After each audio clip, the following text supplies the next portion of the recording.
suiciders to kill innocent life, who had relations with Zarqawi.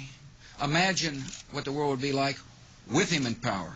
The idea is to try to help change the Middle East. Now look, part of the reason we went into Iraq was the main reason we went into Iraq at the time was we thought he had weapons of mass destruction. It turns out he didn't, but he had the capacity to make weapons of mass destruction. But I also talked about the human suffering in Iraq, and I also talked the need to advance a freedom agenda. And so my answer to your question is that imagine a world in which Saddam Hussein was there, stirring up even more trouble in a part of the world that had so much resentment and so much hatred that people came and killed 3,000 of our citizens. You know, I've heard this theory about, everything was just fine until we arrived, and kind of the stir up the hornet's nest theory. It just doesn't hold water as far as I'm concerned. The terrorists attacked us and killed 3,000 of our citizens before we started the freedom agenda in the Middle East.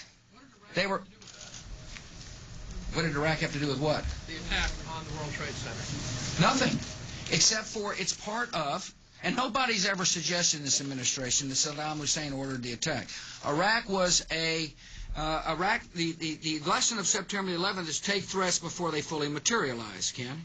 Nobody's ever suggested that the attacks of September the 11th were ordered by Iraq. I have suggested, however, that resentment and the lack of hope create the breeding grounds for terrorists who are willing to use suiciders to kill to achieve an objective. I have made that case. And one way to defeat that, defeat resentment, is with hope. And the best way to do hope is through a form of government. Now, I said going